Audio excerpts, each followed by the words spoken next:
Bună ziua, dragi prieteni! Astăzi echipa Autotransparent vă prezintă un Infiniti FX30 cu motorizare de 3000 diesel de 238 de cai, motorizare 3000 V6. Haideți să vă prezentăm puțin mașina. Mașina este cu jante pe 21 borbet,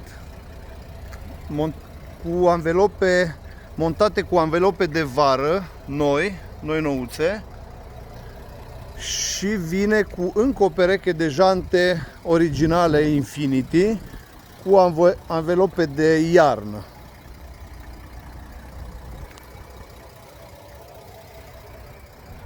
Să vă prezint puțin opțiunile principale al mașinii. Are keyless entry, bineînțeles keyless go, tapiseria este în stare impecabilă.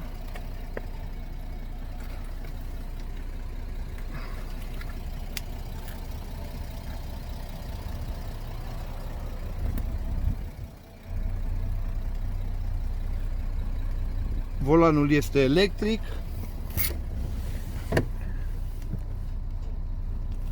Aici avem padele la volan. Scaunele sunt electrice cu memorii. Avem o cutie automată și tiptronică.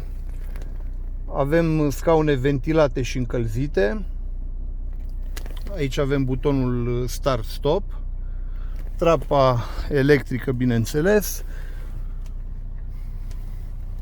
Aici avem sistemul multimedia cu telefon, Bluetooth, navigația.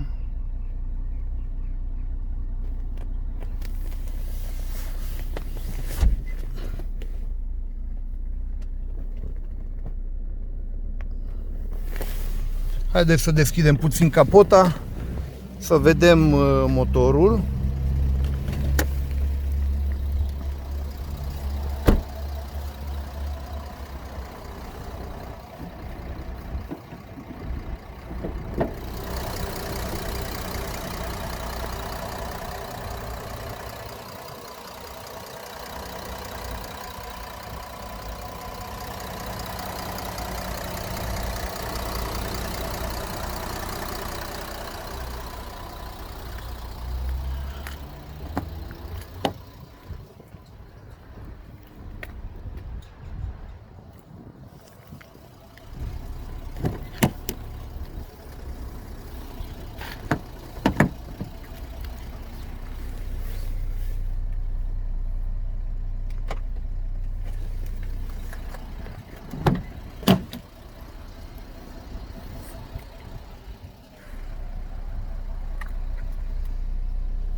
Plasticurile sunt impecabile, mașina nu prezintă deloc uzură pe interior sau exterior.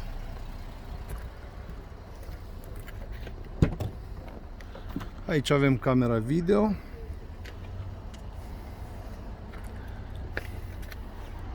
Portbagajul cu un separator.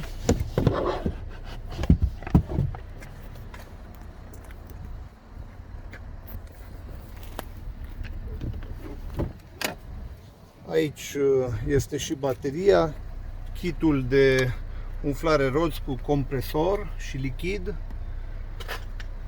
cricul, triunghiul